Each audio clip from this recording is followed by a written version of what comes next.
ప్రాచీనమైన సనాతన ధర్మం ప్రమాదంలో ఉంది. హిందువులు, హిందుత్వం, హైందవ ధర్మం ప్రమాదంలో ఉంది. ఇప్పుడు సనాతన ధర్మం ఏంటి, హిందుత్వం ఏంటి, జై శ్రీరామ్ నినాదం ఏంటి, సెక్యులరిజం ఏంటి అనేటువంటి దానిపై ఇన్ డీటెయిల్గా ఇన్ డెప్త్గా డిస్కస్ చేద్దాం. Let's welcome for unfiltered and రా టాక్ షో విజయ్ విహారం రమణమూర్తి గారు on to the dial news hot seat with Vijay సాధు. సార్ నమస్తే. మీరు సనాతన ధర్మానికి వ్యతిరేకం కాదు, హిందూ మతానికి హైందవ ధర్మానికి వ్యతిరేకం కాదు, సరే బీజేపీకి వ్యతిరేకమా? బీజేపీ కూడా వ్యతిరేకం కాదు. బీజేపీ ఒక రాజకీయ పార్టీ, వ్యతిరేకమైతే నేను ఇంకో రాజకీయ పార్టీ పెట్టుకోవాలి, నాకేం అవసరం. నేను బీజేపీకి వ్యతిరేకం కాదు. మీరు అడగని ప్రశ్న ఆర్ఎస్ఎస్ కూడా వ్యతిరేకం కాదు. ఆర్ఎస్ఎస్కి బీజేపీకి వ్యతిరేకంగా ఉండడానికి, ఆర్ఎస్ఎస్ని టార్గెట్గా పెట్టుకోవడానికి నేను అంత చిన్న టార్గెట్ పెట్టుకోను. ఓకే, నేను వాళ్ళ యొక్క సిద్ధాంతం హిందూ మతానికి వ్యతిరేకం. నీ తలలో ఏముందో ఆ సిద్ధాంతానికి నేను వ్యతిరేకం. ఈ హిందూ మతోన్మాదం అనేది ఆర్ఎస్ఎస్ కంటే పాతది.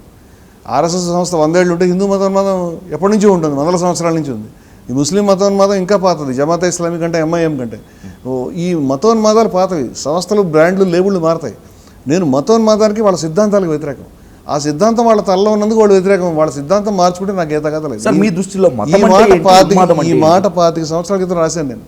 ఆర్ఎస్ఎస్ కనుక తన సిద్ధాంతం ఆర్ఎస్ఎస్ మారితే దేశం మారుతున్న హెడ్డింగ్తో వాళ్ళతో సంవాదం జరిగింది మాకు మొదటి ఏడాది. దాంట్లోనే ప్రధానమైన ఆర్టికల్ వడ్డీ విజయసారథి గారు వ్యాసం రాసి పక్కన నా వ్యాసంలో ఆర్ఎస్ఎస్ మీ సిద్ధాంతం మార్చుకుంటే మాకు తగదలేదు, మీ సిద్ధాంతం హిందూ రాష్ట్ర అనేటువంటి సిద్ధాంతం అంటే గురు గోల్వాల్కర్ గారు వీఆర్ఆర్ నేషనల్ రాశాడు. ఏమనంటే మైనారిటీలకు ఎటువంటి హక్కులు లేవు, హిందువులు కానివ్వండి హిందువుల యొక్క భజన చేసుకుంటూ బ్రతకాలి, వాళ్ళకి 3వ తరగతి పౌరసత్వం తప్పితే అసలు పౌరసత్వం ఇవ్వము, అదే కాకుండా మైనారిటీలు అవసరమైతే హిట్లర్ మాదిరిగా గ్యాస్ ఛాంబర్స్కి పంపించాలి, ఇవన్నీ రాశాడు. ఇది వాళ్ళ సిద్ధాంతం. ఈ సిద్ధాంతానికి వ్యతిరేకంగా ఉన్నాను నేను. నీ సిద్ధాంతం తప్పు, నేను మార్చుకున్నాను, నేను మతోన్మాదానికి కాకుండా సర్వమత సామరస్యానికి, ఈ దేశం యొక్క జాతీయ సమైక్యతకు పోరాడతానని చెప్పు. ఖచ్చితంగా నేను ఆర్ఎస్ఎస్ని వ్యతిరేకించేది. ఇదే మీరు ఆర్ఎస్ఎస్ నుంచి కోరుకుంటున్న మార్పు అంతే. ఒకవేళ కనుక ఆర్ఎస్ఎస్ మీరు కోరుకున్నటువంటి మార్పు గనక ఓకే చెప్తే you work with RSS? Definitely. RSS కాదు, ఎనీబడి. ఈ ఐడియల్స్తో నిలబడిన వాళ్ళు ఎవరైనా వాళ్ళతో పనిచేయడానికి నేను సిద్ధంగానే ఉన్నాను, నాకేం ప్రాబ్లం లేదు. నాకు సంస్థలు, వ్యక్తులు ఇంపార్టెంట్ కాదు, ఐడియల్స్ ఇంపార్టెంట్, వాల్యూస్ ఇంపార్టెంట్, సిద్ధాంతం ఇంపార్టెంట్. సిద్ధాంతం ప్రకారమే పోతాం, ఇంక వేరే ఏం లేదు. హిందూ, ముస్లిం, క్రిస్టియన్, హైందవం, ఇస్లాం, క్రైస్తవం, ఇవి మతాలు. మీరు ఉన్మాదం అంటున్నారు. మీ పాయింట్ ఆఫ్ వ్యూలో మతం ఏంటి, ఉన్మాదం ఏంటి? చాలా మంచి ప్రశ్న అండి. నేను 25 సంవత్సరాల నుంచి ఇదే మాట మాట్లాడుతున్నాను. మతం వేరు, మతోన్మాదం వేరు. మతం అంటే నేను ఒక ఆరాధన పద్ధతి, ఒక వ్యవస్థ, కొన్ని విలువలు, ఒక సాంప్రదాయం ప్రకారం వెళ్తూ ఉంటాను. మతోన్మాదం అంటే నాదే ఉండాలి, మీద ఉండడానికి వీల్లేదు. ఓకే, నియంతృత్వం కాదు. నా ఇస్లాం ఉండాలి, ప్రపంచం అంతా ఇస్లాం రాజ్యం రావాలి, మిమ్మల్ని చంపేస్తాను, లేదంటే మీరు కన్వర్ట్ కావాలి. అదే ప్రపంచం అంతా క్రిస్టియానిటీ నిండిపోవాలి, ఇది ఉన్మాదం. ప్రపంచం అంతా గర్వాప్సి జరిగిపోయి మొత్తం అంతా హిందువులు అయిపోవాలి, ఇది ఉన్మాదం. నేను కాదు, వివేకానందుడు చెప్పాడు, స్వామి వివేకానంద, నా మతమే ఉండాలి, నీ మతం ఉండకూడదు అని చెప్పేది ఏదైతే ఉందో, దీన్ని నేను నా హృదయాంతరాళాల నుంచి సానుభూతి చూపిస్తున్నాను అలా అనుకునేవాడికి నీ ఆశయం నెరవేరదు. It just impossible. ఏ మతం చెడ్డది కాదు, ఏ మతం మంచిది కాదు. ప్రతి మతంలో మంచి విషయాలు, గొప్ప విషయాలు ఉన్నాయి, గొప్ప విలువలు ఉన్నాయి. ప్రతి మతంలో పనికిరాని విషయాలు ఉన్నాయి, అప్పటికప్పుడు వదులుచుకోవాల్సినవి, ఆ కాలానికి పనికొచ్చేవి, అలాంటివి కూడా ఉంటాయి. ఈ మంచి విషయాలు, చెడ్డ విషయాలు విషయంలో ఈ చెడ్డ విషయాలు, పనికిరాని విషయాలు వదులుచుకునేటువంటి పని ఆ మతస్థులు చేస్తారు, మనం చేయలేము. ఇస్లాంలో చెడ్డ విషయాలను ముస్లింలే పోరాడి వదులుచుకోవాలి, హిందూ మతంలో కుల వ్యవస్థ లాంటి దాన్ని మాలాంటి వాళ్ళు పోరాడి వదులుచుకోవాలి. బయటపడి చేస్తే కనుక గుడ్డు బయట నుంచి కొడితే పగిలిపోతుంది, లోపల నుంచి పగల కొడితే పిల్ల వస్తుంది అన్నట్టుగా లోపల నుంచి జరిగేటువంటి మార్పు ఫలవంతంగా ఉంటుంది. ఇది ఆ మతాల సమస్యలు పరిష్కరించుకుంటాయి. నేననేది అంటే ఈ మతం అంతా చెడ్డది, ఈ మతం అంతా మంచిదని చెప్పడానికి ఏమి బ్లాక్ అండ్ వైట్ కావు. ప్రతి మతంలోనూ సమస్యలు ఉన్నాయి, ప్రతి మతంలో గొప్ప విలువలు ఉన్నాయి. ఈ గొప్ప విలువల్ని ఒకళ్ళకొకళ్ళు అందిపుచ్చుకుంటూ ఒకళ్ళొకళ్ళు సామరస్య పదంతో నడవమని స్వామి వివేకానంద చెప్పాడు. వేదాంత మేధస్సు ఇస్లాం శరీరంతో భారతదేశం రావాలని స్వామి వివేకానంద చెప్పాడు. ఇలాంటి వాళ్ళకి అర్థం కాదు. వివేకానంద విగ్రహం మొన్నటిదాకా పెట్టేవారు, దాని కింద ఈ మాట వేదాంత మేధస్సు ఇస్లాం శరీరం అని రాస్తే బాగుండేది. దాంతో భారతదేశం అది చెప్పరు వాళ్ళు. అంచేత మేమేమంటామంటే, నేను ఏ మతానికి వ్యతిరేకం కాదు. హిందూ మతంలో అత్యున్నతమైన గొప్ప విలువలు ఉన్నాయి. హిందూ మతంలో చాలా పనికిరాని విషయాలు, కట్టడులు అవన్నీ ఉన్నాయి. ఈ కట్టడులకి వాటికి నేను వ్యతిరేకం, వాటి గురించి పోరాడతాం. హిందూ మతంలో మేము నడిపిస్తున్నది ఒక ఆధ్యాత్మిక ప్రజాస్వామ్య విప్లవం. ఎందుకంటే సర్వసమానత్వాన్ని హిందూ మతం ఏ సూత్రాలు బోధించాయో ఆ సూత్రాన్ని పునఃస్థాపితం చేయడానికి మేము ప్రయత్నం చేస్తున్నాం. ఋగ్వేదంలో సమానత్వ సూక్తం ఉన్నది, గీతలో నిర్దోషం హి సమం బ్రహ్మ అని చెప్పారు. ఈ విద్యావినయ సంపన్నే బ్రాహ్మణే గవిహస్తిని సునిచైవ స్వపాకైచ పండిత సమదర్శన. విద్యావినయ సంపన్నుడైన బ్రాహ్మణుడు. గవి అంటే ఆవు, గోమాతను మనం చాలా పూజించేటువంటిది. దాని పక్కనే హస్తిని అంటే ఏనుగు, అంటే భారీ పరిణామం. సుని అంటే కుక్క, చిచ్చి అని మనం తరివేసేది. సునిచైవ స్వపాకేచ. స్వపాక అంటే కుక్కను తినే చండాలుడు. అంటే ఈ చండాలుడు కుక్కను తినేటువంటి వాడే ఈయన విద్యావినయ సంపన్నుడు. ఈయన తెలుగు తక్కువడు కాదు, ఆయన విద్యావినయ సంపన్నుడు కాలేదు. కానీ అయినప్పటికీ కూడా వీళ్ళు ఐదుగురిని సమానంగా పండిత సమదర్శిన, వీళ్ళు సమానంగా చూడాలి, సమానమే అని చెప్పింది. అలా చెప్పడాన్ని మోక్షం అని చెప్పింది. ఆశ్చర్యం ఏంటంటే ఈ హైవత ఇర్జిత స్వర్గం అంటే ఎట్ ది మూమెంట్, ఈ క్షణంలో మనం స్వర్గాన్ని గెలుచుకోవచ్చు. దాని గురించి మెడిటేషన్లను, దీక్షలను, ఉపవాసాలను, తపస్సులు, గడ్డలు పెంచుకోవడాలు, లేకపోతే ఇంకేదో మంత్ర ఉచ్చాటనలు చేయాల్సిన అవసరం లేదు. ఈ మూమెంట్లో మనం ఇప్పుడు మాట్లాడుకుంటాం కదా, ఈ సెకండ్లో మనం మోక్షాన్ని అందుకోవచ్చు. ఈ దాన్ని రియలైజేషన్ అంటాం. ఈ హైవ తైర్జిత అంటే ఇక్కడే తైర్జిత స్వర్గో, ఈ విధంగా స్వర్గాన్ని గెలుచుకోవచ్చు. ఏషాం సామ్య స్థితమన, ఇటువంటి సమాన దృష్టి, బ్రాహ్మణుని, చండాలుని, కుక్కని, ఆవుని సమానంగా చూసేటువంటి సర్వ సమానత్వ దృష్టి మన మనసులో ఉంటే ఇప్పటికిప్పుడు మోక్షాన్ని పొందవచ్చని గీత చెప్తోంది. ఎందుకు? నిర్దోషమే సమం బ్రహ్మ. బ్రహ్మం అనేటువంటి తత్వం ఏదైతే అన్నిటికీ మూలాధార తత్వం ఉన్నదో దాంట్లో దోషము లేదు, సమానత్వం ఉంది. నిర్దోషమే సమం బ్రహ్మ తస్మాత్ తే బ్రహ్మణి స్థిత. అందువల్ల ఈ సమానత్వాన్ని అనుష్ఠించే వాళ్ళు ఈ బ్రహ్మం ఎందే ఉంటున్నారు అని మీరు చెప్తున్నటువంటి నేనే మాట చెప్తానంటే నా మాట కంప్లీట్ కానండి. సమానత్వాన్ని మోక్షంతో ఈక్వేట్ చేసి, సమానత్వమే దైవం, మీరు సమానత్వాన్ని పాటిస్తే మోక్షాన్ని, దైవత్వాన్ని అందుకుంటారని చెప్పిన మతం ప్రపంచంలో నాకు తెలిసి ఇంకెవరు లేరు. ఒక్క ఈ ధర్మంలో ఉంది. దౌర్భాగ్యం ఏంటంటే ఇదే మతంలో దారుణమైనటువంటి కుల వ్యవస్థలు, చట్టాలు, ఆంక్షలు వచ్చేస్తాయి. That's my question. మీరు కోరుకున్నటువంటి ఈ సమానత్వం, మీరు చెప్తున్నటువంటి ఈ సమానత్వం 100% సనాతన ధర్మంలో, హైందవ ధర్మంలో, హిందూ మతంలో ఉందా లేదా? 100% కాదండి, అసలు లేదు. వాస్తవంగా ఈ మాట నేను కాదు, అది కూడా వివేకానందుడే చెప్పాడు. సమస్త సృష్టిని ఈశ్వరమయంగా చూసేటువంటి తత్వం ఇదే. దౌర్భాగ్యం ఏంటంటే ఈ సమస్త సృష్టి లేదు ఇక్కడ. అంత కులము, దరిద్రము, అసమానత్వం, నేను ఎక్కువ నువ్వు తక్కువ, నేను ఎక్కువ నేను తక్కువ అనేటువంటి వ్యవస్థే ఉంది ఇక్కడ. ఈ రకమైనటువంటి దౌర్భాగ్య వ్యవస్థ కాలక్రమేణా వచ్చిపడింది. ఇప్పుడు మన ఇంట్లోకి మనం మురికి వచ్చిన తర్వాత దాన్ని క్లీన్ చేసుకోవడం తప్పితే మనకి ఏ దారి లేదు. మనం బయటికి వెళ్ళొచ్చాం టూర్ మీద, ఇంట్లో అంతా మురికి ఉంది, ఏం చేస్తాం? క్లీన్ చేసుకుంటాం. అదేవిధంగా గొప్ప తత్వంతో, గొప్ప ఆలోచనలతో ప్రారంభమైనటువంటి మతంలో అనేక పనికిరాని విషయాలు వచ్చినాయి. అదే చెప్తాను, ప్లస్ మైనస్ రెండు ఉంటాయని. ఈ మైనస్ని ప్లస్ సూత్రాల సాయంతో క్లియర్ చేస్తాం. అది క్లియర్ చేయడం ఎలా అంటే, నిర్దోషం హి సమం బ్రహ్మాన్ని ఉన్నది కదా, సమానత్వ సూత్రం, సంగచ్చత్వం, సమదత్వం, సమో మనాంసి జ్ఞానత్వం, మన మనసులు సమానంగా ఉండాలి, మనం అందరం ఐక్యంగా ఉండాలి, మన అందరం సమానంగా పొందాలి, ఈ సభలో కూర్చున్న వాళ్ళు అందరూ సమానంగా కావాలని చిట్ట చివరి సూక్తం గురువులను అద్భుతమైన సమానత్వ సూక్తం. ఇటువంటి ధర్మాలని చెప్పి ఇటువంటి అధర్మాలను క్లియర్ చేయాల్సిన బాధ్యత ఏ మతంలో వాడికి ఆ మతంలో, అక్కడ వాడి మతంలో వాడు అదే పని చేయాలి, మేము అదే పని చేస్తాం. గ్రహణం తరువాత ఆలయాల్ని సంప్రోక్షణ చేస్తారు. ఏదైనా అశౌచం జరిగితే, లేదంటే కనుక ఏదైనా అపచారం జరిగితే ఆలయాల్ని సంప్రోక్షణ చేస్తారు, మంచిదే. కానీ మనిషి తాకకుండా ఉండేటువంటి ఆ అసమానత్వం, అంటరానితనము సనాతన ధర్మంలో ఉంది అని తెలిసినా కూడా ఎందుకు సంప్రోక్షణ చేసేందుకు ముందుకు రారు? అంటే అంటరానితనం అనేటువంటిది ఇవన్నీ కూడా ఉన్నాయండి, కానీ ఇవి మూల సూత్రాలుగా ఉన్నాయా అంటే మతం యొక్క మూల సూత్రం ఇదేనా అని ఆలోచించాలి. తర్వాత వచ్చే మనకు వేదం మొట్టమొదటి ఉంది. వేదం తర్వాత దాని మీద తిరుగుబాటుగా ఉపనిషత్తు వచ్చింది. ఉపనిషత్తు ఎంత గొప్పదంటే నేను అనుకుంటున్నాను, మానవాళి కంటే ఇప్పుడున్న వరల్డ్ కంటే అది 5000 ఏళ్ళ అవతల ఉంది. అంటే అంత దూరం వెళ్ళగలిగారు వాళ్ళు ఎటువంటి మౌఢ్యం లేకుండా, ఎటువంటి ఆలోచన లేకుండా, తీక్షణమైనటువంటి సత్యాన్వేషకులుగా ప్రశ్నల మీద ప్రశ్నలు వేసుకుంటూ వెళ్ళిపోయారు. దానికి ఏదో ఒక సమాధానం మన నెత్తి మీద వద్దాలని వాళ్ళు అనుకోలేదు. ఆ తర్వాత పురాణాలు వచ్చినాయి. ఇప్పుడు మీకు కనిపిస్తున్న హిందూ మతం అంతా పురాణాలకు సంబంధించిన హిందూ మతం. వేదంలో గుడి లేదు అసలు. మీరు గుడి సంరక్షణ చెప్పారు కదా, వేదంలో గుడి అనేటువంటిది లేదు. వేదంలో యజ్ఞాలు యాగాలు తప్పితే వేదఋషిని ఎవరన్నా పట్టుకొచ్చి ఇప్పుడు హిందూ మతాన్ని చూపిస్తే ఇదేం మతం అని ఆయన ఆశ్చర్యపోతాడు, వేరే మతం అనుకుంటాడు. ఎందుకంటే ఆయన తెలియదు అవన్నీ కూడా. వేదంలో మనం చెప్పే ప్రధానమైనటువంటి దేవీ దేవతలు ఎవరు లేరు. రాముడు, కృష్ణుడు, శివుడు వేదంలో లేరు. వేదంలో ఉండే దేవతలు ఎవరో చెప్తే ఈయన గుర్తుపట్టలేడు. అందుచేత ఇవన్నీ పరిణామ క్రమంలో జరుగుతున్న క్రమంలో కొన్ని రకాల మంచి, కొన్ని రకాల చెడ్డ వచ్చినాయి. ఈ స్మృతులు, తర్వాత రకరకాల ఆంక్షలు, కఠినమైనవి, ఇవన్నీ కూడా తర్వాత వచ్చినాయి. ఇవి చెల్లవు. ఈ హిందూ మతంలో అసమానత్వాన్ని, హిందూ మతంలో మౌఢ్యాన్ని, హిందూ మతంలో ఏవైతే విద్వేషాన్ని రేపేటువంటి ఎలిమెంట్స్ ఉన్నాయో, నాకు తెలిసి విద్వేషం చాలా తక్కువ ఉంది. అయితే వీటన్నింటినీ కూడా తిరస్కరిస్తున్నాం. ఇవి ఎక్కడ ఉన్నాయి, వేదంలో ఉన్న, శాస్త్రంలో ఉన్న, ఉపనిషత్తులో ఉన్న, మేము ధిక్కరిస్తాం, తిరస్కరిస్తాం, తుడిచిపెడతాం. వాటి ప్రకారం మేము హిందువులం కాదు. హిందూ మతంలో ఏవి గొప్పలు వాటి ప్రకారం మాత్రమే మేము హిందువులుగా ఉన్నామని 100 సార్లు చెప్పాను. ఇది నా ఆలోచన. దీన్ని బట్టి వాటిని క్లియర్ చేయాలి. వచ్చినాయి వాస్తవాన్ని, అంటరానితనం వచ్చింది.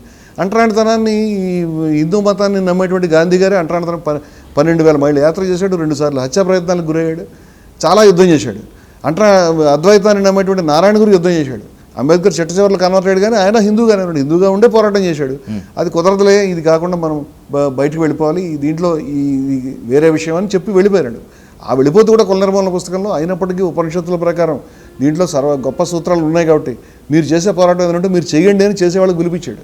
అంచేత అంబేద్కర్ బయట ఉండి పోరాటం చేస్తున్నాడు, మేము లోపల ఉండి పోరాటం చేస్తున్నాం. అది ఆయన యొక్క ఆదేశమే, ఆయన చెప్పిన పని చేస్తాం. ఆ పుస్తకాన్ని తీసి చూపిస్తాను మీకు.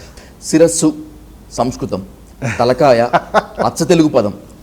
రాముడి శిరస్సు కృష్ణుడి శిరస్సు అని వాడకుండా మీరు రాముడి తలకాయ కృష్ణుడి తలకాయ అని వాడారు అనే అభ్యంతరంతో మీపై చెప్పుదాడి. ఇందాక బీఆర్కే న్యూస్ నుంచి వారి పెద్దలు సంస్థ CEO గారు వచ్చి నాతో మాట్లాడారండి. ఓకే, వారు స్పష్టంగా చెప్పారు, అతను వాళ్ళతో చెప్పాడట, నా అభ్యంతరం అది కాదు, నా అభ్యంతరం ఆ మనిషిని కొట్టడానికి నేను వచ్చాను, ఆ మనిషి ఈ రకమైన మాటలు మాట్లాడుతున్నాడు, ఆ మనిషి మీద నాకు వ్యతిరేకత ఉంది.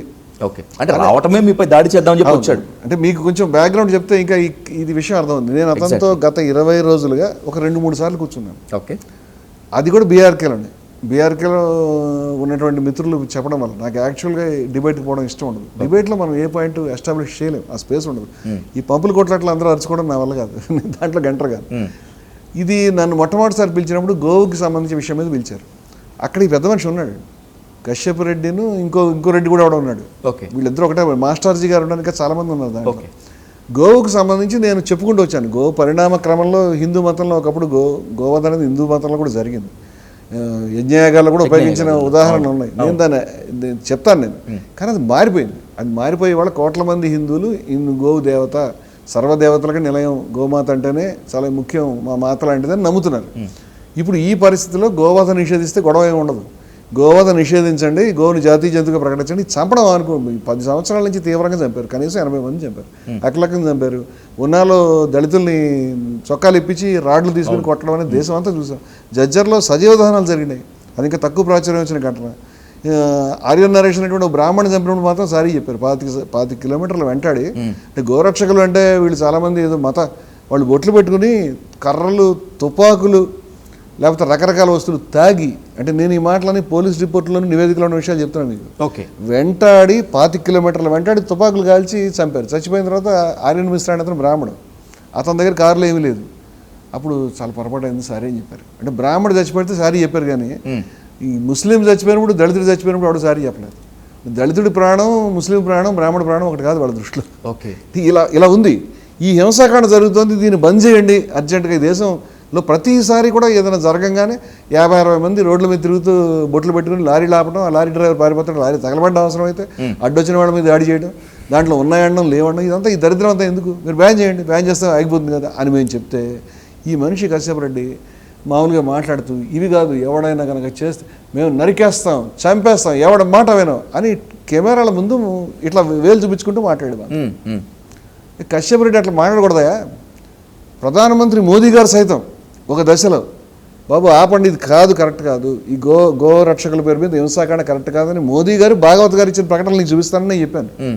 మోదీ మా టేకేదార్ కాదు, భాగవత్ మా టేకేదార్ కాదు, మేమే టేకేదారులం అని చెప్పాడు. అదంతా మీకు ఆ ఛానల్లో మీరు వెనక్కి వెళ్ళి చూస్తే కనుక లైవ్లో ఇప్పుడు దొరికేసి ఫుటేజ్. అంటే ఆయన ట్రైట్ చెప్తున్నాను నేను. ఇది నేను అయిపోయిన తర్వాత మళ్ళీ దగ్గరికి వెళ్ళి కూడా మాట్లాడాను. ఈ కెమెరాల ముందు ఈ విధంగా నేను చంపేస్తాను, నరికేస్తాను, ఎవడన్నా కెమెరాలు మీడియాలో ఉండదు, మనం నరికేస్తాను, చంపేస్తాను వార్నింగ్లు పాస్ చేయడానికి, విద్వేషాన్ని, భయాన్ని రేపడానికి, నేరపూరితమైన ప్రకటనలు పాస్ చేయడానికి కాదు కదా. ఇది చాలా తప్పు నువ్వు ఇట్లా మాట్లాడడం కెమెరాల ముందు. ఏమి లేదు, మేము అలాగే మాట్లాడతాం. నేను తర్వాత యాజమాన్యంతో కూడా ఇలాంటి వాళ్ళని ఏదైనా సబ్జెక్ట్ నుండి మాట్లాడడానికి పిలిచేవాడిని, ఆయన చర్చకి పిలిస్తే బాగుంటుంది, కానీ బెదిరింపులు ఇచ్చేవాడిని, తిట్టేవాడిని, వాడికి ఏం లేదు, పొట్టకొస్తే అక్షరం మొక్కలేదు, అని ఎందుకు పిలిచారు మీరు అని కూడా నేను అడిగాను. మరొక సందర్భంలో కూడా ఈయన చర్చకి నేను హిందుస్థానీ గౌరక్ష సమితి అనేది మొన్న 29వ తారీఖు భారీ ఒక ప్రెస్ కాన్ఫరెన్స్ పెట్టాము సమాజగూడలో. నేను అధ్యక్షుడిగా ఉన్నాను ఆ సంస్థకి. సంస్థ ఏర్పాటుకు చొరవ తీసుకుంది నేను కాదు. సంస్థను స్థాపకులుగా చెప్పగలిగిన వ్యక్తి ఇనాయత్ అలీ బాక్రీ గారు, ఖైరుద్దీన్ సూఫీ గారు. వీళ్ళిద్దరు కూడా ముస్లిమ్సే కదా. వీళ్ళు ఎటువంటి బయాస్ ఉన్నటువంటి వాళ్ళు, పాలిటిక్స్కి దేనిని వాడదాం అనుకునేవాళ్ళు. వీళ్ళ వెనకాల కమ్యూనల్ ఫోర్సెస్ కానీ అలా ఉంటే నేను వెళ్ళను. నేను స్క్రీన్ చేసుకున్నాను. ఎటువంటి మత్సాలైనటువంటి మఠాధిపతులు, పీఠాధిపతులు, ధర్మం గురించి నిలబడే పోరాడేటువంటి వాళ్ళు అక్కడికి తీసుకొచ్చాం. అదేవిధంగా ఎటువంటి మత్సాలైనటువంటి ముస్లిం పండితుల్ని చాలామంది పెద్దలను అక్కడ తీసుకొచ్చాం.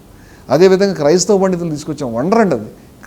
సిక్కు పండితులు తీసుకొచ్చాం. 40 మందిని తీసుకొచ్చి ప్రెస్ మీట్ పెట్టాము. పొద్దు నుంచి సాయంత్రం దాకా నడిచింది. హిందుస్థానీ గౌరక్ష సమితిని చాలా ఛానల్స్లో మమ్మల్ని పిలిచారు, మీరు మొత్తం ఆ టీం వచ్చేసేయండి. అంతమంది కూర్చునే జాగా ఉండదు కాబట్టి 2-3 వెళ్ళాం. నేను, విజయశంకర్ స్వామి, ఇనాయతుల్ బక్రీ, బీఆర్కేకి వాళ్ళు పిలిస్తే వెళ్ళాం. అక్కడ మమ్మల్ని ఇంటర్వ్యూ కాకుండా ఇతన్ని కూడా ఆన్లైన్ యాడ్ చేశారు. అక్కడ కూడా ఇతను ఇదే రకమైన వార్నింగ్లు ఇవ్వడం మొదలుపెట్టాడు. చంపేస్తాను, నరికేస్తానండి. ఇదే పిచ్చని ఇది కూడా ఆ రోజు ఉంది. ఓకే, ఇది కొన్నిసార్లు పిచ్చోడు కమెడియన్ పర్వర్టెడ్ మైండ్ సెట్ ఉన్నటువంటి బచ్చగాడు అన్నట్టే చూసాం మేము. మొన్న వచ్చినప్పుడు సంఘటనలు వేరే ఉన్నాయండి. మొన్న నేను 14వ తారీఖు కదా, సాయంత్రం 5 గంటలకు చర్చ. నేను 5 గంటల 2 నిమిషాలకు 3 నిమిషాలకు వెళ్ళాను. ఓకే, అప్పటికే స్టూడియోలోకి వెళ్తుంటే నేను వెళ్ళి స్టూడియోలో నా సీట్లో నేను కూర్చున్నాను. ఈ మైక్ పెట్టుకోవడం ఇవన్నీ ఉంటాయి కదా. ఒక సిబ్బందిలో ఒక మనిషి బొట్టు పెట్టుకుని కింద వైట్ అండ్ వైట్ వేసుకున్నటువంటి ఒక పెద్ద ఆయన ఇతనితో మాట్లాడుతూ ఏమన్నాడంటే, ఏమండి నేను 15 ఏళ్ల క్రితమే ఈ రామజన్మభూమికి చందా ఇచ్చానండి, లూటే ఏంటంటే బాధ అనిపిస్తుందండి అని చెప్పాడు. ఓకే, అంటే ఇతను, నేను నవ్వుకున్నాను. ఇతను ఏమన్నాడో నాకు సరిగా అర్థం కాలేదు, కానీ కాసేపట్లో తీవ్రమైన మాటలు వస్తున్నాయి. నరికేస్తాం, చంపేస్తాం ఎవడైనా. నేను పక్క తిరిగి చూస్తే ఇట్లా చూస్తున్నాడు. దాడి తర్వాత నాకు అర్థమైందంటే ఇది నాకే చెప్పాడు, అతను నాకు తెలియదు అప్పుడు. అంటే నేను వచ్చింది ఎందుకే అనేది స్పష్టంగా అతను కన్వే చేస్తున్నాడు. అది దట్ ఐ కుడెంట్ అండర్స్టాండ్. ఆ పర్టికులర్ మూమెంట్లో అతను ఏదో మాట్లాడుతున్నాడు. ఈ పిచ్చి మురిగే కుక్క కరవదంటారు కానీ ఒక్కోసారి కరుస్తుందని నాకు కొత్తగా అర్థమైంది. ఈ మురిగే కుక్క వీడని నేను అనుకున్నాను. అయిపోయింది. ఆయన అన్నాడు, ఏమంటే టీవీ అండి ఇది, ఈ స్టూడియోలో మీరు ఇలాంటి మాటలు మాట్లాడకూడదండి. ఏమీ లేదు, హిందూ రాష్ట్రాలు వచ్చేదాకా ఎవడైనా కానీ నరికేస్తాం, చంపేస్తాం అని చెప్పాడు. మీరు కావాలంటే బీఆర్కేలో ఉన్న సిబ్బందిని విచారించండి, యాంకర్ గారిని అడగండి, everybody will give you witness. జరిగింది అది. అది అయిపోయింది. చర్చ అంటే ఏం జరిగిందండి? 2-3 నిమిషాలు కూడా కాలేదు, 5 నిమిషాలు అయిందేమో. ఓకే, చర్చ జస్ట్ ప్రారంభమైంది. యాంకర్ గారు నన్ను అడిగాడు, ఏమంటే రమణమూర్తి గారు మతాన్ని రాజకీయాలకి ఉపయోగించుకోవచ్చా అని. నితిన్ నబీన్ గారి ఏదైతే ర్యాలీ జరుగుతుందో ఆ పర్టికులర్ ర్యాలీలో హనుమంతుడి వేషం వేసుకుని బీజేపీ జెండా పట్టుకుంటూ చాలా బాధాకరంగా, చాలా చీప్గా ఉండేటువంటి డ్యాన్స్ ఒక అతను హనుమంతుడి వేషధారి చేయటం, పైన రాజకీయ నాయకులు చేతులు ఒప్పడం చూస్తే ఎవరికైనా హిందూ అనేవాడికి గుండెలు కలచి వేస్తాయి, కళ్ళలో నీళ్ళు వస్తాయి. ఇదా ఇంత దిగజారారు దేవతామూర్తుల ర్యాలీలో. ఖచ్చితంగా అది దాని మీద చర్చ. దీని ఒక్కదాని మీద ఫండమెంటల్స్లోకి వెళ్తారని నేను ఫస్ట్ అడిగాను. ఓకే, లేదు మతాన్ని రాజకీయాల్లో ఉపయోగించుకోవడం అనేది ప్రధానమైన చర్చ. ఓకే, అది నా సబ్జెక్ట్. నేను దాని గురించి అనేక చోట్ల మాట్లాడుతున్నాను, ఇదే విషయం మాట్లాడుతున్నాను. అయోధ్యలో కూడా ఏం జరిగింది చెప్పగలుగుతాను అని నేను వెళ్ళి కూర్చున్నాను. నేను కూర్చున్నప్పుడు కొన్ని విజువల్స్, కొన్ని విషయాలు వాళ్ళకి చెప్పడం అనేది జరిగింది. Shawl I show you? నేను చూపించమంటారా ప్లీజ్ మన వ్యూవర్స్కి? ఎందుకంటే వివాదం లోపలికి మనం వెళ్ళినప్పుడు ఏం జరిగింది అనేది పూర్తిగా అర్థం కావాల్సిన అవసరం ఉంది కాబట్టి నేను కొన్ని విజువల్స్ చూపిస్తాను. అయోధ్య ఆలయం ఓపెనింగ్ సందర్భంగా మోదీ గారిది పెట్టుకున్నటువంటి కటౌట్స్. ఓకే, మోదీ, రాముడు, ఈ విధంగా దేవుడిని ఈ విధంగా కటౌట్లు పెట్టడం చాలా ఘోరమైంది, చాలా దారుణం. అదేవిధంగా మీరు చూస్తే శ్రీరాముడు మోదీ గారి భుజాల మీద అలా వాలిపోయి ఉన్నట్టుగా అనిపిస్తున్నాడు. ఓకే, మోదీ రాముడికి ఆలంబనగా ఉన్నాడు. ఇప్పుడు దైవం జగదోద్ధారకుడు, జగత్ రక్షకుడు, జగత్తును విశ్వంభరుడు, విశ్వాన్ని నడిపించేవాడు, మార్గనిర్దేశకుడు, సమస్తం దైవమే. అట్లాంటి శ్రీరామచంద్రుడిగా కోట్ల మంది దైవాన్ని పూజించుకునేటువంటి శ్రీరామచంద్రుడిని మోదీ భుజాల మీద వాలిపోయినటువంటి మనిషిగా చూపించడం ఏమిటి? చాలా ఘోరం కదా. ఇప్పుడు మనకి ఏదైనా అమెరికా ఉందనుకోండి, వాళ్ళంతా క్రిస్టియన్స్ అనుకోండి, యేసుక్రీస్తు ట్రంప్ భుజాల మీద సోలిపోయినట్టు అక్కడ వాళ్ళు వాడుకుంటారు ప్రచారంలో. మార్గరెట్ థాచర్ గారు, లేకపోతే జర్మనీలో ఉండేటువంటి వాళ్ళు, లేకపోతే మరొక జెలెన్స్కీ గారు, వీళ్ళంతా కూడా ఇలా వాడుకుంటారా? ఎక్కడ లేదు ఈ ట్రైట్.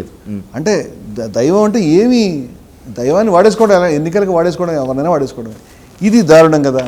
ఇది ఒక విజువల్ చూపించాం. తర్వాత బీజేపీకి సంబంధించినటువంటి ఒక మహిళా నాయకురాలు కరంద్లాజే అనుకుంటాను, ఆవిడ కర్ణాటక మన బంగారప్ప కాదు సార్, వెరీ సార్, యడ్యూరప్ప గారి టీం అనుకుంటాను వారు.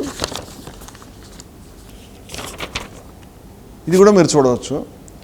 మోదీ గారు రాముడిని తీసుకెళ్తున్నాడు చేయబట్టు అయోధ్య రామాలయానికి. అంటే మోదీ గారు రాముడికి దారి చూపిస్తున్నాడు, రాముడు మోదీ గారికి దారి చూపించడం కాదు, ప్రపంచానికే మార్గనిర్దేశకుడు ఆయన. మొత్తం ఆయన ఆజ్ఞ లేకుండా ఏమీ జరగలేదు అనేటువంటి మా దైవానికి ఇటువంటి మెటీరియల్ని చేయటం అనేది ఇది చీప్గా ఎన్నికల ప్రయోజనాలకి ఉపయోగించుకోవడానికి, మోదీని దైవం కంటే ఎక్కువగా చేసి చూపించడానికి వాడుతున్నారు కదా. ఇవన్నీ నేను చూపించాను.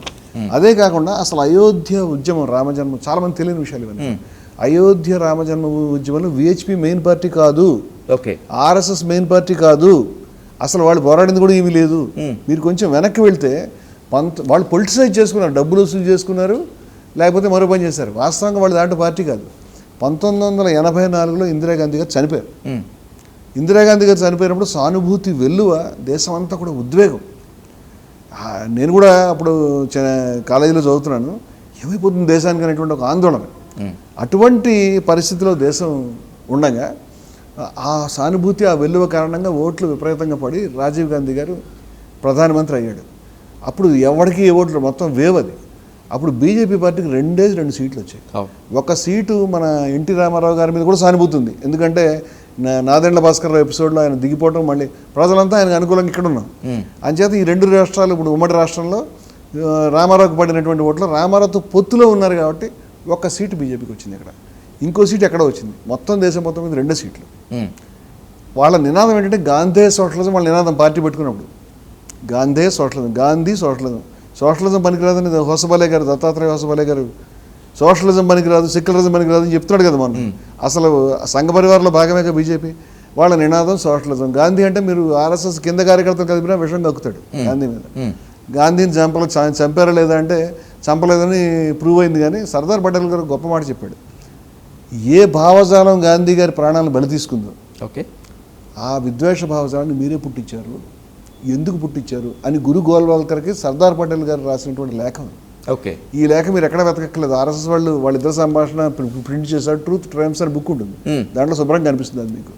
నేనేమంటానంటే ఇటువంటి ఐడియాలజీ, ప్రాణాలు బలి తీసుకున్నటువంటి ఐడియాలజీ పుట్టించినటువంటి సంస్థ అది సర్దార్ పటేల్ అన్నాడు ఆ మాట. ఆ మాటలు ఆ పెద్ద విగ్రహం కింద రాయండి అని అడుగుతున్నాను నేను.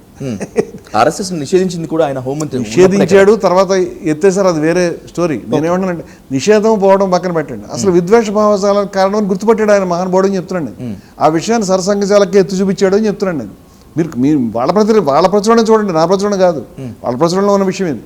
నేనేమంటానంటే ఇట్లా గాంధీకి వ్యతిరేకంగా సంస్థ కనిపిస్తుంది. అప్పుడోసారి గాంధీ అనుకూలమైన ప్రకటనలు కూడా చేస్తుంది. ఇప్పుడు గాంధీ సోషలిజం, గాంధీకి వ్యతిరేకమైనటువంటి భావజాలం, గాంధీ సోషలిజానికి వ్యతిరేకం, ఈ 2 కలిపారు. సీట్లు రాలేదు.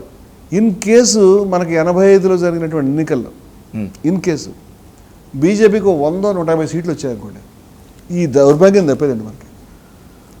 2 సీట్లు వచ్చేసరికి ఇప్పుడు ఏం చేయాలి మనం? గాంధీ సోషలిజం ముందుకెళ్ళదు, కొత్త విషయం కావాలి మనకి. లేకపోతే అప్పుడు ఈ రామజన్మభూమిని మొదలుపెట్టారు.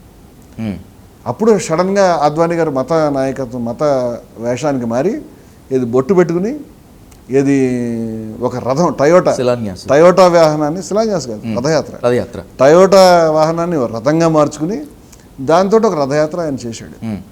ఈ రథయాత్ర చేయడం ఎందుకంటే 2 సీట్లు కాదు, మనకు ఎక్కువ సీట్లు రావాలి. అంటే భక్తి మీకు దేని మీద? సీట్ల మీద, రాముడి మీద కాదు. రాముడి మీద భక్తి ఉంటే మీరు ఎన్నికల ముందే మొదలు పెట్టాలి. ఎన్నికల్లో ఓటమి తర్వాత గుణపాఠాలు నేర్చుకోవడానికి ఈ కార్డు మీరు తీశారు. జరిగింది అది వాస్తవంగా. ఇప్పుడు మొదలుపెట్టిన తర్వాత అసలు అంతకుముందు ఏం జరుగుతుంది? రామజన్మభూమికి సంబంధించిన కోర్టు కేసులు, వివాదాలు అన్నింటిలో ఉన్నటువంటి సంస్థ పేరు నిర్మోహి అఖాడా. ఈ నిర్మోహి అఖాడా అనేటువంటి సంస్థ ఎంత పెద్దదంటే, అఖాడా అంటే కుస్తీలు పట్టేటువంటిది. కుస్తీలు పట్టేది ఆధ్యాత్మికత ఎలా వచ్చింది అంటే, ఉత్తర భారతదేశ సాంప్రదాయాల్లో సాధువులు కుస్తీలు పడతారు, ఈ పనులు చేస్తారు, ధ్యానం చేసుకుంటారు, పూజలు చేస్తారు. ఇప్పుడు రామానంది శాఖ అంటే కబీర్ యొక్క గురువు గారి పేరు రామానందుడు. ఈ రామానంది శాఖకు చెందినటువంటి ఈ రామానందీలుగా తమను తాము చెప్పుకునేటువంటి వాళ్ళు నిర్మోహి అఖాడా. ఈ నిర్మోహి అఖాడా చేతిలో ఉత్తరప్రదేశ్లోను, మధ్యప్రదేశ్లో అనేక ఆలయాలు ఉన్నాయి. చిన్న సంస్థ ఏమి కాదు అది. అయోధ్యలో నిర్మోహి అఖాడా ఉంది. ఈ నిర్మోహి అఖాడా మనకి ఎప్పటి నుంచో ఈ కోర్టు వ్యాజ్యాల్లో ప్రధానమైన పార్టీ. అందుకే హైకోర్టు ఇచ్చినటువంటి 2010 తీర్పులో మీరు చూస్తే కనుక 2.77 ఎకర్స్ ఎంతో ఈ భూమి ఉంటుంది. ఈ భూమిని 3 భాగాలు చేశారు హైకోర్టు వాళ్ళు. ఏమిటి? ఒక భాగాన్ని నిర్మోహి అఖాడాకి ఇచ్చారు, మరొక భాగాన్ని రామ్లల్లా అంటే రాముని యొక్క విగ్రహాన్ని శ్రీరామచంద్రమూర్తిని ఒక పార్టీగా అంటే ఉంది, జ్యుడిషియల్ సాంప్రదాయంలో ఉంది, వారికి ఇచ్చారు. అలాగే ముస్లిం వక్ఫ్ బోర్డుకి వాళ్ళకి 3వ భాగం ఇచ్చారు. ఈ తీర్పు పనికిరాదని మళ్ళీ సుప్రీంకోర్టుకి అందరూ వెళ్ళారు. సుప్రీంకోర్టుకు వెళ్ళినప్పుడు ఒక తీర్పు 2019లో వచ్చింది. మొత్తం ల్యాండ్ అంతా కూడా రాముల వారికి. నిర్మోహి అక్కడ ముస్లింలు కూడా నష్టపోకూడదు కాబట్టి ముస్లింలకి దీనికి రెట్టింపు 5 ఎకరాల భూమి ఇవ్వండి అని చెప్పారు. అది ఇచ్చేశారు కూడా. ఇప్పుడు ఏమైందంటే ఈ ల్యాండ్ ఏదైతే ఉందో మరి దీంట్లో నిర్మోహి అక్కడ పేరు ఎందుకు రాలేదంటే వాళ్ళు వేసినటువంటి పిటిషన్ టైం బార్డ్ అంటే సకాలంలో వేసుకోలేపారు. ఇన్ టైం వేసుకుని ఉంటే ఈ పిటిషన్ అనేది నిర్మోహి అక్కడ మళ్ళీ వచ్చేది మన పిక్చర్లోకి. అయినప్పటికీ నిర్మోహి అఖాడా మీద గౌరవంతో సుప్రీంకోర్టు ఏం చెప్పిందంటే మీరు రామజన్మభూమి గురించి ఒక ప్రభుత్వం ఒక ట్రస్ట్ ఏర్పరచండి, దాంట్లో నిర్మోహి అఖాడా సభ్యులు కూడా ఉంచండి అని స్పష్టంగా చెప్పారు. ఇప్పుడు ఏ సంస్థకి లాంటి గౌరవం అది. మీరు చూస్తే నిర్మోహి అఖాడా నడిపిన ఉద్యమం, నిర్మోహి అఖాడా నడిపిన కేసులు తప్పితే విహెచ్పి పేరే లేదు. మరి విహెచ్పి ఏం చేసింది? బయట మొబిలైజ్ చేయటం, కేసులు, తర్వాత డబ్బులు వసూలు, తర్వాత మత కల్లోలాలు, ఈ అధికారంలోకి రావడానికి ప్రయత్నం చేయడం. సంఘ పరివారంలో బీజేపీ ఉంది, సంఘ పరివారం స్థాపించుకున్న బజరంగ దళ్ ఉంది, సంఘ పరివారం పెట్టిన విహెచ్పి ఉంది, ఆర్ఎస్ఎస్ ఉంది. వీళ్ళు చేసిన పని మొత్తం అంతా అయోధ్య ఒక ప్రశాంతమైన ప్రదేశం అండి. అయోధ్యలో ఏ రకమైన మత కల్లోలాలు గతంలో జరిగేవి కాదు. ఎంత ఐక్యత ఉండేదంటే మీరు ఆశ్చర్యపోతారు. అయోధ్యలో ఉన్న అనేక హిందూ దేవాలయాలను ముస్లిం నవాబులు కట్టించారు. చాలామంది తెలియదు. మీరు కూల్చేటువంటి నవాబుల గురించి, సుల్తాన్ల గురించి చెప్తున్నారు, కానీ కట్టించిన నవాబులు సుల్తాన్ల గురించి కూడా చెప్పాలిగా మనం. అదేవిధంగా అయోధ్యలో అనేక పండుగలు, ఇప్పుడు పంచకోశి పరిక్రమ అని ఒక పండుగ వస్తుంది. అంటే హిందూ భక్తులు అనేక ప్రాంతాల నుంచి వస్తారు. ఈ హిందూ భక్తుల గురించి ముస్లింలు వాళ్ళ గురించి తినుబండారాలు లేకపోతే మంచినీళ్ళు ఇవ్వటం, సేవ చేయటం. కొంతమంది ముస్లింలు సంఘీభావంగా వాళ్ళు కూడా పరిక్రమలో పాల్గొనడం. అంటే హిందువులు ముస్లింలు కలిపి పండుగలు చేసుకోవడం చాలామందికి తెలియదు. మేము ఈ ఏడాదే జనవరిలో హిందువులు ముస్లింలు కలిపి సంక్రాంతి పండుగ నిర్వహించాం. నిజాం నవాబు గారు వచ్చి రౌనక్ యార్ ఖాన్ గారు హారతులు ఇచ్చారు, ముస్లింలు వచ్చారు పెద్ద ఎత్తున. అదేవిధంగా హిందూ ముస్లింలు కలిసి హోలీ పండుగ చేసుకున్నాం. అందరూ కూడా అప్పుడు రంజాన్ నడుస్తుంది పైగా, దాన్ని పక్కన పెట్టి మొత్తం ముస్లింలు పాల్గొని రంగులు చల్లుకొని హిందువులతో ముస్లింలతో సంతోషంగా ఉన్నారు. మేము తర్వాత ఇఫ్తార్ పార్టీ ఇచ్చాం. హిందువులు ముస్లింలు సిక్కులు అందరూ వచ్చారు. అదేవిధంగా శ్రీరామనవమి పండుగని వేలేరు గ్రామంలో హనుమాన్ జంక్షన్, నేను ప్రధానమైన అతిథిని, ముస్లిమ్స్ వచ్చారు, గుడి చుట్టూ తిరిగారు, బొట్లు పెట్టుకున్నారు, హారతులు ఇచ్చారు, మొక్కుకున్నారు. ముస్లింలు, హిందువులు ముస్లింలు కలిపి ఆ గ్రామంలో. అదే హిందువులు ముస్లింలు కలిసి మళ్ళీ ఉరుసు ఉత్సవం, ఈ ఆకుపచ్చ జెండా కాషాయ జెండా రెండు కలిపి నడిపించారు. మేము ఆ ఊరేగింపులో నడిచాం. అది షిరిడి సాయిబాబా సాంప్రదాయం వల్ల జరిగింది. ఆ ఊరంతా హిందువులు ముస్లింలు పండగ చేసుకున్నారు. శ్రీరామనవమికి సంబంధించిన పానకాలు ఉంటాయి కదా, హిందూ ముస్లిం మహిళలు ఒకళ్ళ చేతుల నుంచి ఒకళ్ళు తాగుతున్నది లాక్కుని మరి తాగారు. నా దగ్గర ఫుటేజ్ ఉంది. అంటే ఇది మన సంప్రదాయం అంటే. ఇప్పుడు రాముడున్నాడు రాజ్యం ఉన్నది అన్నట్లు, రాముడున్నాడు రాజ్యం ఉన్నది అన్నట్లు, రాముడు ఉన్నాడు, సీత ఉంది, లక్ష్మణుడు ఉంది, ఊరికి ఒక రామాలయం ఉండేది.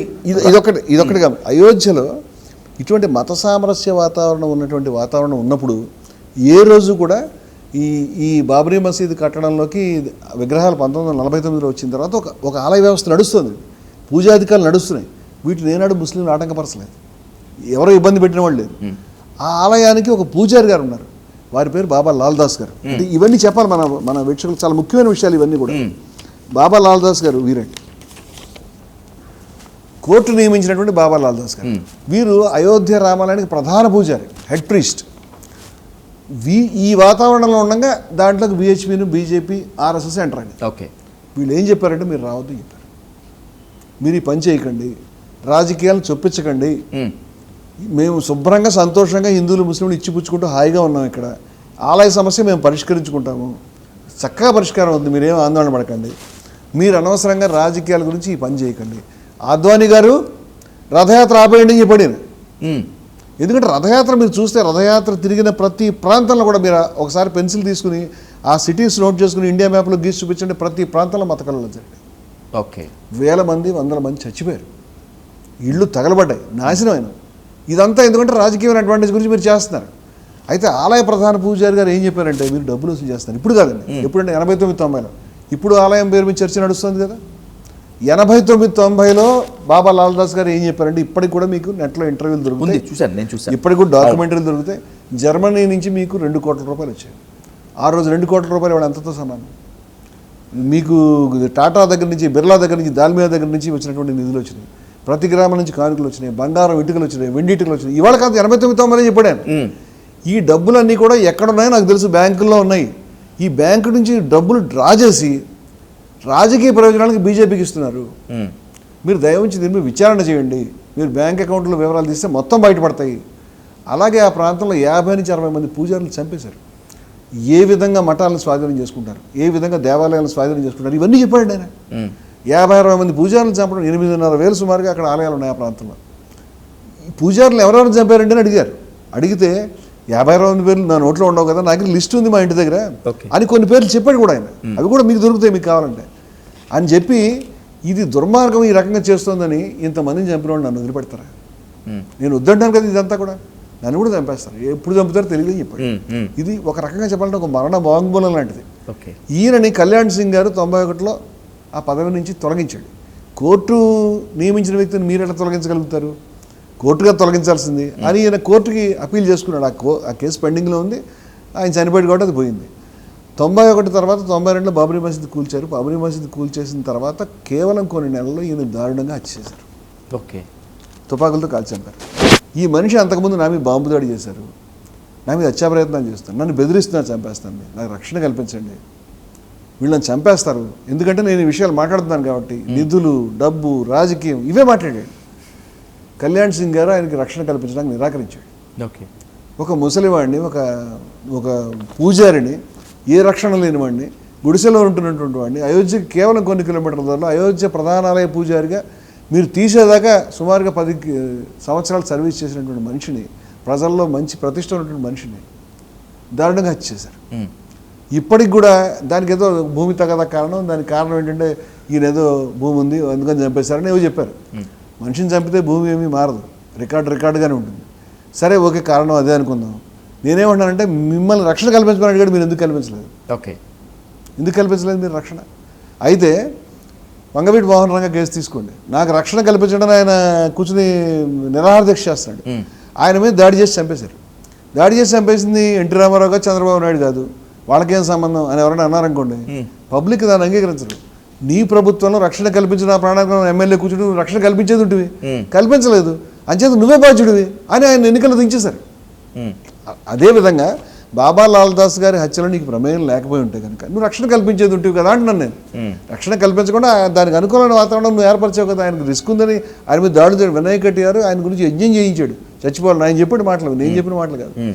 ఈ పరిస్థితిలో ఉన్న మనిషిని అలాంటి వినాయక్ హత్యారే ఇప్పుడు అయోధ్యలో విరాళాల దోపిడీపై తప్పించుకున్నాడు ఆయన. ఆ పార్టీకి వద్దామండి, అది కూడా వద్దాం. వినాయక్ రెడ్డి ఏం చెప్పాడు అది కూడా చెప్తాను నేను. నేనంటే ఇది చంపడం అనేది నిధులతో సంబంధించిన విషయం. అదేవిధంగా మనకి 89-90లో మనం చూస్తే కనుక విశ్వబంధు గుప్తా గారని, ఇది కూడా ఆయన కాలంలో జరిగినటువంటిది. వీరు ఈ విశ్వబంధు గుప్తా గారు ఎవరైతే ఉన్నారో వీరు ఇన్కమ్ ట్యాక్స్ యొక్క అడిషనల్ దాని ఏమంటారు డైరెక్టర్ ఎవరు. ఓకే. వారు అయోధ్యకు సంబంధించి నిధుల మిస్అప్రాపరేషన్ జరుగుతోంది, మీరు బ్యాంక్ అకౌంట్ సరైనటువంటి పద్ధతిలో నాకు అకౌంట్ సబ్మిట్ చేయట్లేదు అని విహెచ్పికి నోటీస్ ఇచ్చారు. ఓకే. నోటీస్ ఇచ్చినందుకు ఇప్పుడు నాకేం జరుగుతుందో అదే జరిగింది ఆయనకి. ట్రోలింగ్ అంటున్నాం కదా ఇప్పుడు, నువ్వు హిందూ వ్యతిరేక దుర్మార్గుడు చంపేస్తావు, ఇలా చంపాలి, ఎలా ఎరగొట్టాలి. ట్రోలింగ్ వరకు ఆగలేదుగా, మీపై అటాక్ వరకు వచ్చిందిగా.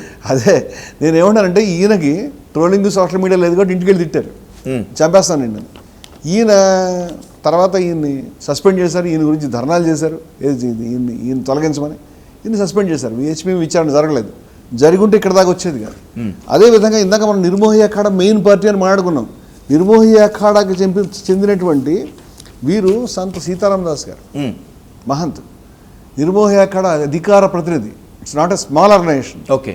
ఈ మనిషి 2017లో విహెచ్పి వాళ్ళు 1400 కోట్ల రూపాయలు తిన్నారు రామాలయం నిధులు అని చెప్పాడు.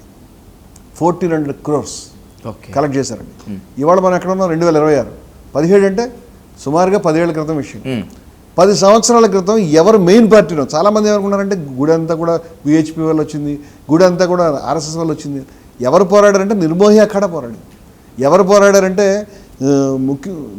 మతస్థులు చాలామంది మత సంస్థలు పెట్టుకుని పోరాడారు. ఇప్పుడు వాళ్ళలో మత సంస్థ వచ్చి, వీళ్ళేం పాకిస్తాన్ కాదు, ఐఎస్ఐ కాదు, లేకపోతే కాంగ్రెస్ కాదు, కమ్యూనిస్ట్ కాదు, అర్బన్ నక్సలైట్ కాదు, లేకపోతే సిఐఏ కాదు, ఎవడు కాదు, ఒక మత సంస్థలో ప్రధానమైనటువంటి రామచంద్ర గురించి పోరాడినటువంటి ప్రధానమైనటువంటి శక్తి వీళ్ళు. ఆయన ప్రధానమైన పూజారి. వీళ్ళు చెప్తున్నారు మీరు డబ్బులు తిన్నారని ఆ రోజు నుంచి వాళ్ళ దాకా, మీరు రాజకీయ ప్రయోజనాల గురించి వాడుతున్నారని చెప్తారు, అధ్యక్షులు వ్యక్తం చేస్తున్నారు. ఎవరు పట్టించుకోలేదు. దురదృష్టం ఏంటంటే ఆ రోజు దీని మీద విచారణ జరుగుతుంది, ఇక్కడ దాకా వచ్చేది కాదు. ఇవాళ మీడియాలోకి వచ్చేసరికి కొంచెం దాని మీద తూతూ విచారణ చేసేటువంటి ప్రయత్నం చేస్తున్నారు. నేనేం కోరుకుంటానంటే 40 ఏళ్ళ నుంచి విచారణ చేయండి.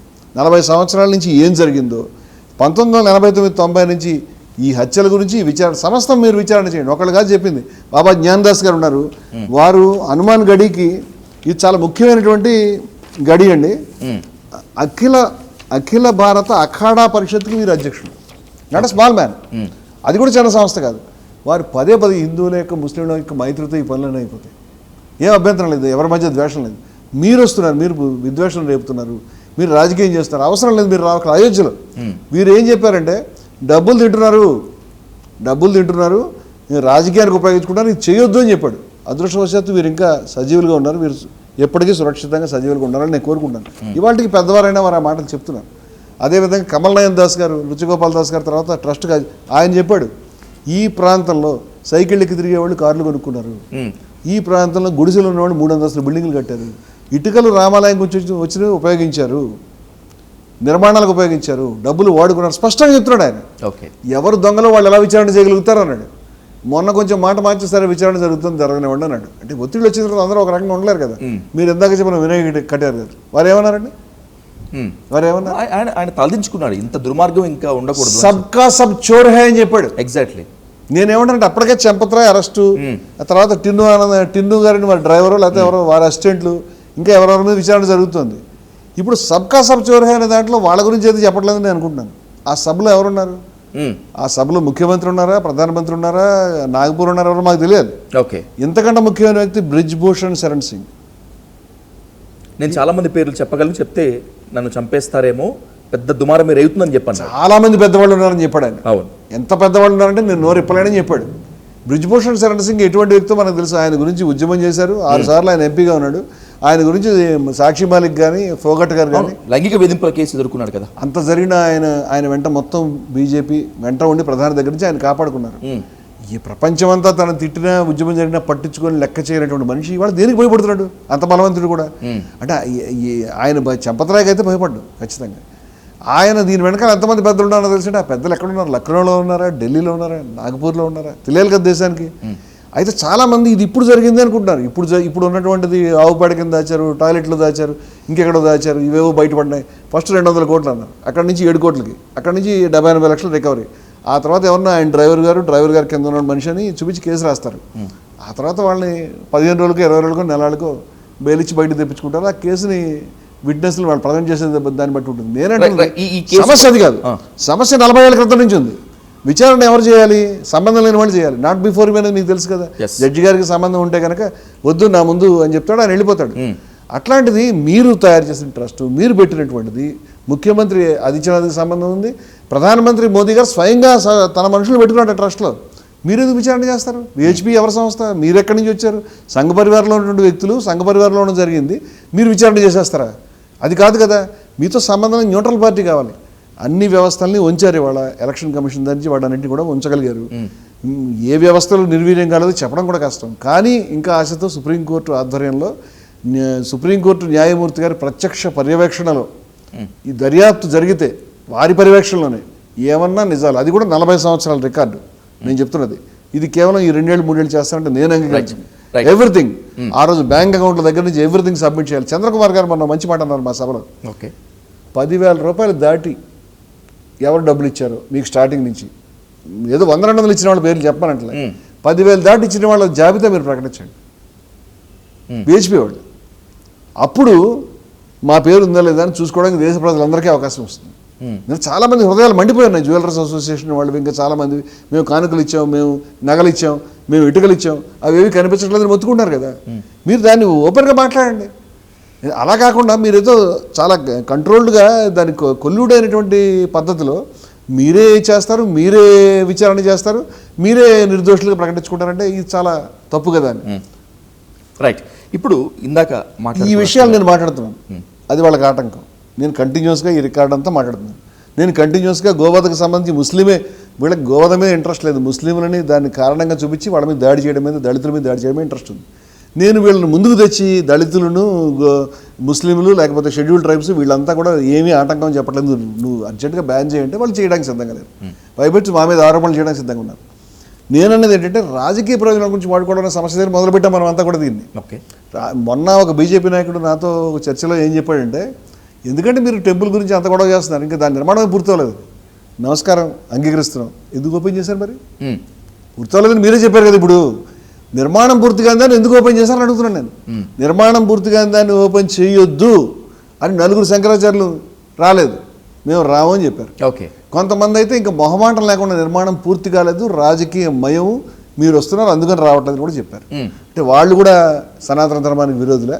బాబా లాల్ దాస్ గారు సనాతన ధర్మానికి విరోధ, జ్ఞానదాస్ గారు విరోధ. అంటే ఎవరెవరు మీ మీద వాళ్ళందరూ సనాతన ధర్మానికి వ్యతిరేకులను బ్రాండ్ వేస్తారా? మీరే హిందూ మతానికి ఏదైతే ఉపయోగించుకునేవాళ్ళు బీజేపీ పార్టీని ప్రమోట్ చేయడానికి ఉపయోగించిన వాళ్ళు చేస్తారా? ఏది భక్తి, ఏది జ్ఞానం, ఇప్పుడు మొత్తం ఆలయంలో నీళ్లు కారుతున్నాయి కదండి. నీళ్లు కారుతున్నాయని వార్తలు మనం చూసాం కదా పేపర్లో. ఎందుకు కారుతున్నాయని అడిగితే నిర్మాణం నాసిరకంగా ఉందా, లేకపోతే అంటే నిర్మాణం పూర్తి కాలేదు. ఓకే, పూర్తయిన తర్వాత ఓపెన్ చేసేది ఉంటుంది. నేను ఇంకొక తీవ్రమైన ప్రశ్న నా మనసుని కలచివేసేది ఏంటంటే, మనం తిరుపతి మూల విరాట్ యొక్క ఫోటో ఎప్పుడైనా తీసామా? లేదు. చూసామా? ఒకవేళ వాళ్ళు తీసిస్తే ఇదే అనుకుంటాం అంతే. వాళ్ళు ఎప్పుడు తీయలేదు. మా మిత్రుడు బ్రహ్మంగారని ఉన్నారు, మీకు తెలుసో లేదు. మన ఇద్దరం కూర్చున్నటువంటి ఫోటోని ఆయనకి ఇస్తే ఆయన పెయింటింగ్ చేసి ఇచ్చిన తర్వాత ఆయన పెయింటింగ్ ఫోటో రెంట్లో ఏది ఒరిజినల్ మీకు కనపెట్టలేదు. ఓకే, అంత పర్ఫెక్ట్ చేయగలుగుతాడు. ఆయనని ఆలయంలో కూర్చోబెట్టి స్వామివారి మూర్తిని బొమ్మలు వేయించారు. అటువంటి పెద్దలు ఇచ్చినటువంటి పెయింటింగ్సే ఆధారం, అంతేగాని ఫోటోలు తీయరు, వీడియోలు తీయరు. అయితే ఇంకా అనేక ప్రాంతాల్లో మనం చిన్న చిన్న ఆలయాల్లో కూడా మీరు బయటకు వెళ్ళేటప్పుడు కొంచెం వీడియో కెమెరాలని లేకపోతే మీ సెల్ ఫోన్ని పక్కన పెట్టి లోపలికి వెళ్ళి దర్శించుకున్నాడు, ఫోటో తీయమని ఎవడో ఒప్పుకోడు. మరీ చిన్న ఆలయంలో ఆ పూజారి ఒక్కడే ఉండి మిమ్మల్ని ప్రతిఘటించలేకపోతే మీరు ఫోటో తీసుకుంటే అది లెక్కలోకి రాదు. హిందూ ధర్మంలో ఎక్కడ తీయరు. మీరు అయోధ్యలో కూడా, అయోధ్యలో మీరు వాళ్ళు వెళ్తే మీరు ఫోటోలు తీయడానికి వీల్లేదు, మిమ్మల్ని పక్కన మీరు వెళ్ళి ఫోటో సెల్ఫీ. కానీ ప్రాణప్రతిష్ఠ చేస్తున్నప్పుడు ప్రధానమంత్రి మోదీ గారు దాన్ని లైవ్ వీడియో చూపించారు దేశం అంతా కూడా. ఇవన్నీ ఎందుకనేటువంటి ప్రశ్నలు వస్తాయి. ఎందుకంటే అసలు ఈ నిర్మాణం పూర్తిగా ఎందుకు ఓపెన్ చేశారంటే 2024లో జనవరిలో ఓపెన్ చేశారు, ఏప్రిల్లో ఎన్నికలు వస్తాయి. ఏప్రిల్లో ఎన్నికలు వస్తాయి కాబట్టి జనవరిలో మీరు ఓపెన్ చేశారు. వేరే కారణం ఏం చెప్పండి? నిర్మాణానికి పూర్తిగా అనేటువంటిది శంకరాచార్యులు వ్యతిరేకిస్తున్నది, అనేక మంది వ్యతిరేకిస్తున్నది, ముహూర్త మూలధన కారణాలు కూడా వచ్చినాయి. అయినప్పటికీ దాన్ని హడావుడిగా ఓపెన్ చేశారు. దాని పబ్లిసిటీ కావాలి కాబట్టి హిందూ సాంప్రదాయాలను ధిక్కరించి మీరు డైరెక్ట్గా దాన్ని లైవ్ టెలికాస్ట్ చేయించుకున్నారు. భాగవత్ గారికి ఏం సంబంధం అండి? ఆర్ఎస్ఎస్ సాంస్కృతిక సంస్థనే, మత సంస్థనే? సాంస్కృతిక సంస్థని చెప్పుకుంటారు కదా. ఆయన కట్టుకునే నిక్కర్ కానీ, ఆయన వేసుకునే నల్ల టోపీ కానీ, ఆయన తిప్పేటువంటి కర్ర కానీ, ఆయన వేసుకునే బెల్ట్ కానీ ఇవి హిందూ సాంప్రదాయాలు లేవే. ఇప్పుడు మీరు వచ్చి కూర్చొని చేయించడానికి ఏం మతాధిపతులు ఎవరు రారా? భాగవత్ గారు అలాగే మోదీ గారు చేయించడం అనేది కేవలం ఎన్నికలకి రామాలయాన్ని వాడుకునే ప్రయత్నం తప్పితే మరేమిటి? అసలు దీన్ని నిర్మోహి అఖాడా వాళ్ళు, అంటే ఎవరైతే ప్రధానమైన పార్టీ ఉన్నారో వాళ్ళు మొట్టమొదట ఈ పునాదిరాయి మోదీ గారు వేసినప్పుడు మీరు వేయకండి, ఎవరైనా మత పెద్దలను పిలుద్దాం అని చెప్పారు. వినలేదు. ఎవరి మాట లెక్క చేసే పని లేదు. మేము రాజకీయాలకు వాడుకుంటాం, మేము దోచుకుంటాం, మేము ఎంతకాలం కుర్చీలో కూర్చుంటాం, దీని గురించి అన్ని వ్యవస్థలు నిర్వహించేస్తాం. రాముడినే వాడతాం, ఆలయమైనా వాడతాం అనేది పాలసీ. ఇది కాదు అని అడిగితే ఆ పర్టికులర్ డే నాడు ఏది వివాదాస్పద ఫోటో మరొకసారి మన వీక్షకులకు నేను చూపించాలని అనుకుంటున్నాను. యూ కెన్ చెక్ ఇట్ అండి. మనం దీన్ని తయారు చేసింది కాదు. 2026 మే 11 ఆంధ్రజ్యోతి దినపత్రికలో వచ్చినటువంటి వార్త ఇది. నేను అక్కడ ప్రింట్ మీడియా, నాకు ఇది తర్వాత తీశాను. ప్రింట్ మీడియాలో నేను ప్రింట్ మీద ఆధారపడతాను ఎక్కువ. ప్రింట్లో ఉన్నటువంటి వార్త చూపించాను. చూపించి ఇది మీరు కృష్ణుడి యొక్క విశ్వరూప సందర్శన యొక్క చిత్రం అనేక ఆలయాల్లోనూ, ఇళ్లలోనూ, పూజాగృహాల్లోనూ ఉంటుంది. దేవుని యొక్క విశ్వరూపాన్ని ఎవరు చెప్పలేరు, చూడలేరు. మన వాక్కు, మన కళ్ళు, మన ఇంద్రియాలు సరిపోవు. కానీ కవులు, కళాకారులు, శిల్పకారులు ఆ శిల్పాన్ని వేయడానికి, చిత్రాన్ని వేయడానికి ప్రయత్నం చేస్తారు. అటువంటి ఒక ప్రయత్నం ఇది. ఇక్కడ కృష్ణుడు, అర్జునుడు విశ్వరూపం ఉంది.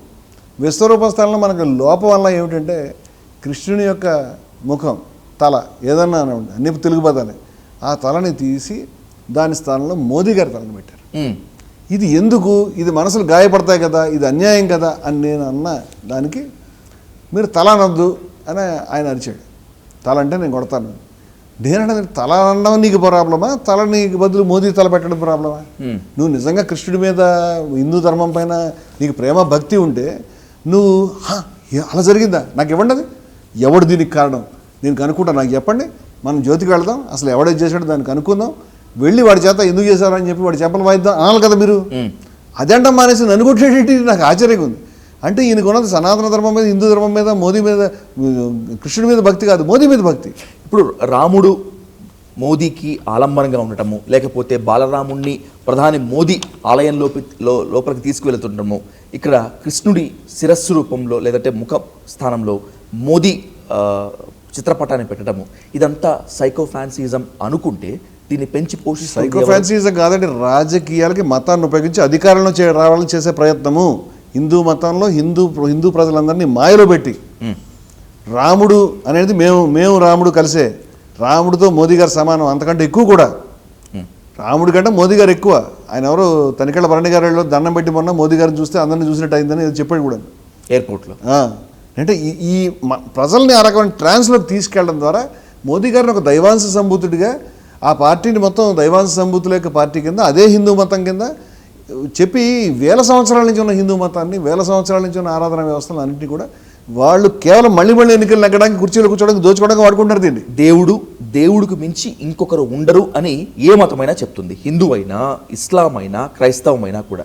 కానీ ఇప్పుడు మాత్రము దేవుడికి మించి ప్రధాని మోదీ అని అంటున్నారు, అని నినదిస్తున్నారు, గర్జిస్తున్నారు, అలా అనమని బెదిరిస్తున్నారు. ఇది రాజకీయ ప్రోద్బలమేనా? రాజకీయాల్లో ఈ ఆయన దేవుడు, ఆయన్ని ఎవరు ప్రశ్నించడానికి వీల్లేదు, ఆయన గురించి మాట్లాడడానికి వీల్లేదు అనే స్థాయికి జనాల్ని తీసుకెళ్ళి ట్రాన్స్లో పెట్టిన తర్వాత మోదీ గురించి ఎవరైనా ఒక మాట అనగానే చాలా ఆవేశపడతారు. కొంతమంది ఏమంటారంటే సోనియా గాంధీ గారు లేకపోతే రాహుల్ గాంధీ గారు వాళ్ళు కూడా ఇటువంటి వాటిని కూడా ఖండిస్తామండి. మీరు తీసుకురండి.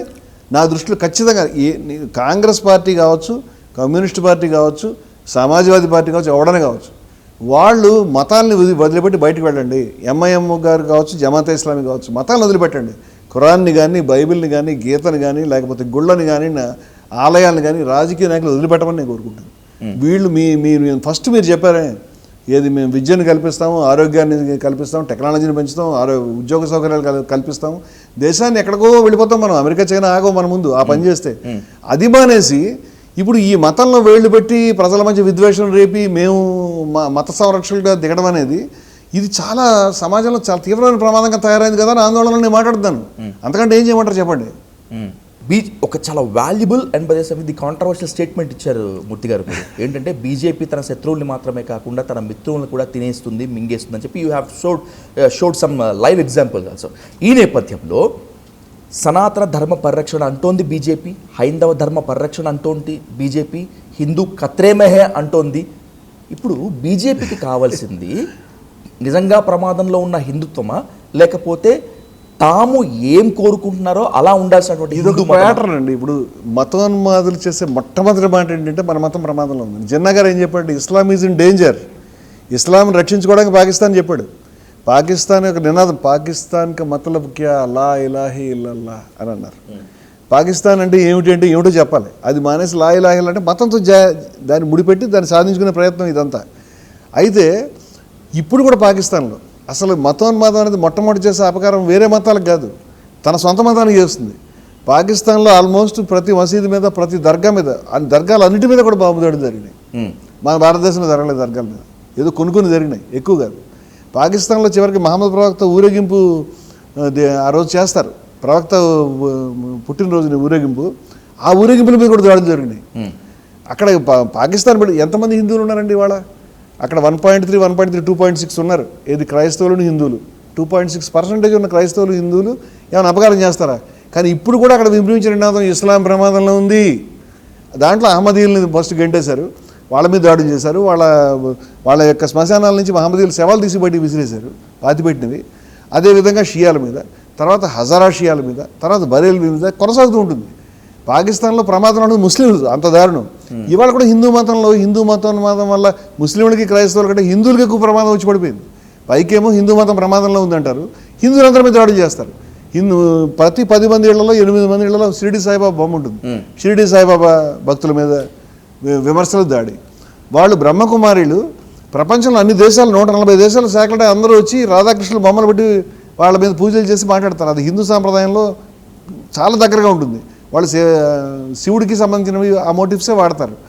బ్రహ్మకుమారుల మీద దాడి, లేకపోతే శ్రీపాద శ్రీవల్లభ మీద దాడి, శంకరాచార్యుల మీద కూడా అవసరమైతే దాడి, ఆయన అద్వైతం పనికిరాదని, లేకపోతే ఇంకొకటి ఎవడ మీద దాడి, లేకపోతే సమ్మక్క సారక్క పనికిరాదు అనేటువంటి మాటలు, లేకపోతే ఈ సాంప్రదాయంలో రామనారాయణుడు, రాముడు, ఇలా ఈ తగాదాలన్నీ పెట్టడం ఎందుకంటే మీరు హిందువు కాదు, నిజమైనటువంటి రంగరాజన్ గారి మీద దాడి, లేకపోతే రమణమూర్తి హిందూ సమ్మేళనాలు పెట్టి హిందువుల్లో బహుళత్వం ఉందా అందరినీ కాపాడుకుందామని ప్రయత్నం చేస్తుంటే రమణమూర్తి హిందూ కాదని దాడి. అంటే ఎంతమందికి గెంటేస్తారు? ఈ హిందూ మతాన్ని చిన్నగా చేసుకుంటూ పోతారా?